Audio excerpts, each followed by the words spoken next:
Kita sekarang tengah berada di bawah atau kaki gunung atau di Jabal Sur ya.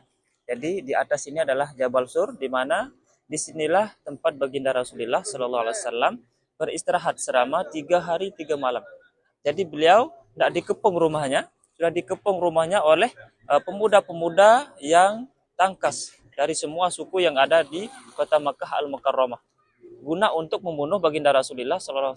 Itu cara mereka untuk menghalau dakwah atau menghentikan dakwah baginda Rasulullah SAW menyebarkan agama Islam di kota Makkah Al-Mukarramah. Tapi singkat cerita, ketika beliau telah dikepung rumahnya, tetapi beliau ditolong, dibantu oleh Allah Subhanahu wa taala keluar daripada rumahnya walaupun keadaan rumahnya tengah dikepung, dengan beliau membaca waja'alna min baini aydihim saddan wa min khalfihim saddan fa aghshaynahum fahum la yubsirun.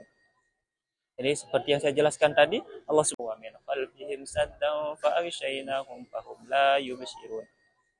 Jadi seperti yang saya jelaskan tadi, Allah Subhanahu wa taala jadikan tembok depan, belakang dan samping mereka sehingga mereka menutup matanya. Allah Subhanahu wa taala menutup matanya sehingga mereka tak dapat menengok orang yang keluar. Jadi baginda Rasulullah SAW keluar dengan tenang, membuka pintunya, lalu dia ambil pasir, dia letakkan ke muka-muka mereka, dan baginda Rasulullah SAW bertolak menuju rumahnya Sayyidina Abu Bakar, yang sebelumnya di siang harinya sudah beliau perintahkan untuk menyiapkan kendaraan untuk pergi ke kota Madinatul Munawwarah. Tetapi tidak langsung dibawa kuda atau unta. Jadi unta yang 3 itu tidak langsung dibawa di malam hari itu. Beliau sudah memerintahkan kepada Abdullah bin Uraikid. Jadi Abdullah bin Uraikid ini yang akan menemani bertolak menuju kota Madinatul Munawwarah. Tapi sebelumnya beliau dengan Sayyidina Abu Bakar berjalan kaki naik ke Jabal Sur. Naik langsung ke Jabal Sur di malam hari, dan di puncak langsung ke Jabal Sur di malam hari, dan di puncak Jabal Sur ini terdapat satu gua. Di sanalah tempat beliau beristirahat. Jadi setibanya baginda Rasulullah SAW naik ke atas ke gua atau tempat beristirahat beliau, yaitu Gua Sur, dan beliau pun masuk ke dalam bersama Sayyidina Abu Bakar. Tapi sebelumnya Sayyidina Abu Bakar dia tengah cek semua. Dia cek semua tempat-tempatnya di dalam, di mana ada lubang-lubang, maka beliau tutup supaya tidak diganggu baginda Rasulullah SAW nanti dengan binatang-binatang yang ada di gua tersebut. Jadi setelah dia pikir semua sudah aman, maka dipersilakan masuk kepada baginda Rasulullah Sallallahu Alaihi Wasallam untuk beristirahat di dalam. Tetapi sudah pagi hari, ketika pagi hari semua terbangun. Semua terbangun orang-orang yang mengepung rumah baginda Rasul Sallallahu Alaihi Wasallam. Mereka terbangun, dia buka pintu, ternyata masih ada orang di dalam. Oh, ternyata masih ada Muhammad di dalam.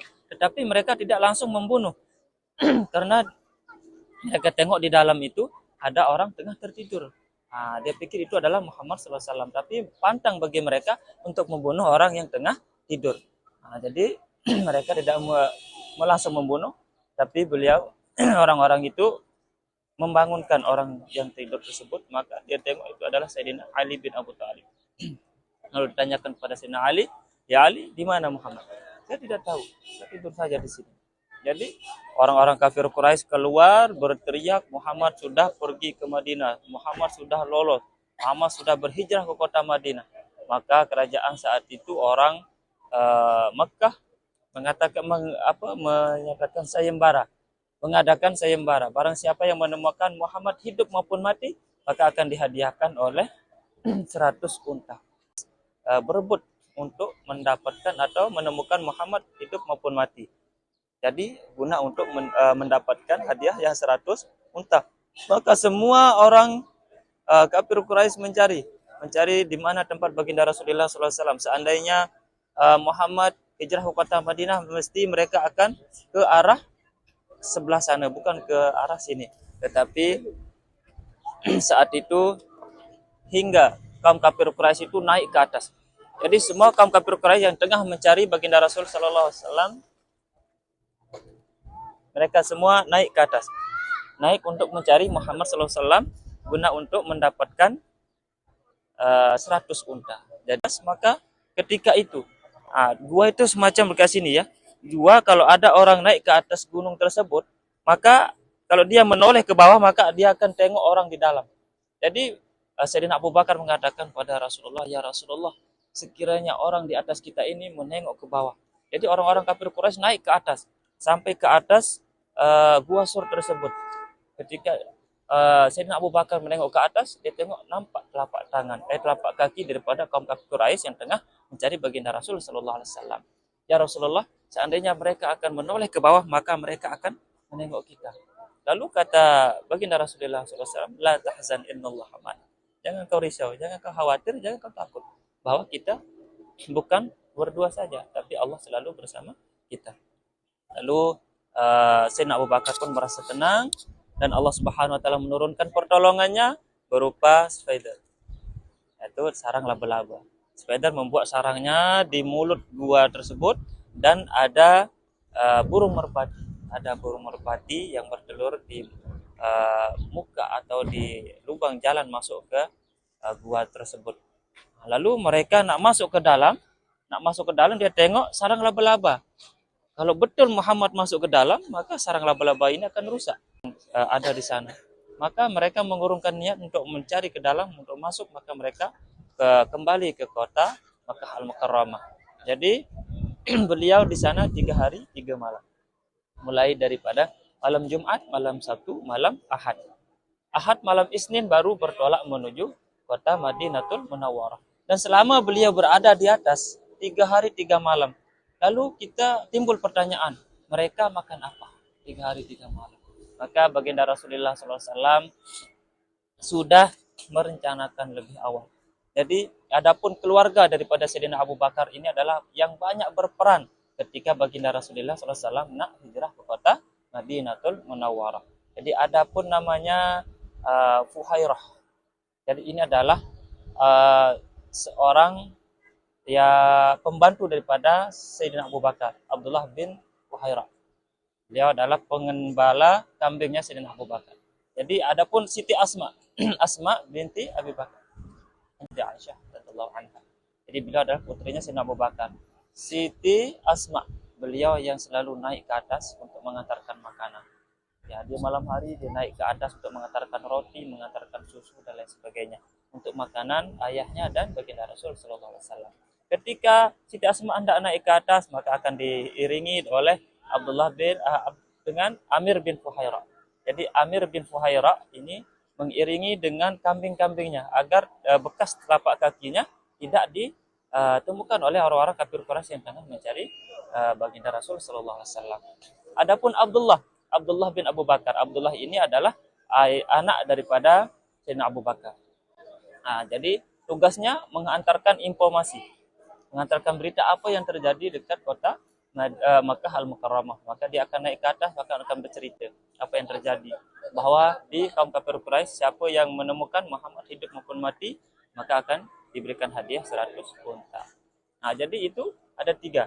Yang nomor 4, Sayyidina Abu Bakar menemani baginda Rasul sallallahu alaihi wasallam, dan adapun Abdullah bin Uraikid. Abdullah bin Uraikid ini adalah nanti yang akan menemani ketika baginda Rasul sallallahu alaihi wasallam bersama Sayyidina Abu Bakar bertolak menuju kota Madinatul Munawwarah. Singkat cerita, 3 hari 3 malam beliau beristirahat di atas, maka baginda Rasulullah SAW nak bertolak ke kota Madinatul Munawwarah.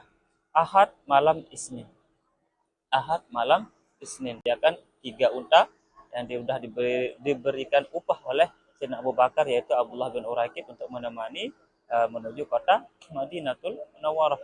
Sedangkan saat itu beliau masih menganut Nasrani atau bukan agama Islam. Tetapi alhamdulillah Allah tunjukkan siapa orangnya yang amanah. Jadi dia tidak bercerita bahwa Muhammad masih berada di sana. Yang tahu itu hanya Abdullah bin Uraikid, bahwa baginda Rasul sallallahu alaihi wasallam. Seandainya beliau berkhianat, dia akan memberitahukan kepada orang-orang kafir Quraisy, maka dia akan mendapatkan lebih daripada upahnya. Mungkin dia diupah untuk menemani ke kota Madinah. Seandainya dia memberitahu bahwa Muhammad di sana dapat mereka bunuh, maka akan mendapatkan 100 unta. Tetapi Allah Subhanahu wa taala memberikan rasa amanah kepada Abdullah bin Uraikid. Maka Ahad malam Isnin beliau bertolak dari kota Makkah Al-Mukarramah menuju kota Madinatul Munawwarah. Jadi di perjalanan selama 8 hari 8 malam. sampainya juga hari Isnin di Kampung Quba. Maka beliau membina Masjid Quba di kota Madinatul Munawwarah.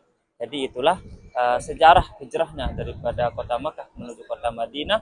Alhamdulillah kemarin kita pernah pergi ke Quba. Jadi keluarga daripada Hindun atau termasuk Hindun juga yang sangat benci atau dendam kesumat kepada Sayyidina Hamzah, maka dia bayar orang untuk membunuh Sayyidina Hamzah ketika peperangan Uhud. Karena apa? Karena keluarga mereka semua dibunuh ketika peperangan Badar. Hampir 70 orang yang tertawan, 70 orang yang terbunuh ke sini. Jadi alhamdulillah saat itu Allah Subhanahu wa taala memberikan kemenangan kepada kaum muslimin hanya 313 melawan 1000 pasukan. Peperangan Badar itu banyak cerita, banyak kepala yang terpotong, tetapi tak ada yang tahu siapa yang memotong. Jadi tak nampak, malaikat sudah nampak banyak yang terpotong tangan, tiba-tiba terpotong dan lain sebagainya. Banyak kejadian-kejadian aneh sebab mereka berperang dengan malaikat dan lain sebagainya. Jadi itu adalah kisah sedikit ya. Dan terjadinya dekat sini pada tahun kedua hijrah. Pada tahun kedua hijrahnya baginda Rasulullah SAW pada bulan Ramadan, 17 Ramadan. Nah, jadi alhamdulillah sekarang kita hari pertama Ramadan panas begini. Nah, jadi ketika dulu baginda Rasulullah SAW dengan sahabat berperang di sini pada bulan Ramadan lagi. Nah, jadi kita hanya berdiri, datang berziarah, insya Allah kita mampu ya. Nah, jadi kita bandingkan dengan para sahabat dulu untuk berperang pada bulan Ramadan masih kuat untuk melaksanakan ibadah puasa, apalagi kita insya Allah ya. Insya Allah kita kuat ya. Nah, sehingga saya berlama-lama sedikit biar panas. Baik, alhamdulillah. Jadi mungkin itulah sedikit sejarah daripada tempat peperangan Badar. Jadi daripada kaum muslimin ada 14 dan kita uraikan siapa-siapa aja yang 14 orang yang syahid ya. Terus itu kita langsung menuju Jabal Malaikat dan kembali lagi ke hotel. Kita sudah sholat zuhur dan asar, alhamdulillah. Tinggal kita balik. Seandainya kita sampai pukul 4, pukul 5, kita boleh rehat sekejap. Baru kita akan buka bersama nanti di Masjid Nabawi. Oke, silakan. Ya, sekian. Terima kasih. Assalamualaikum.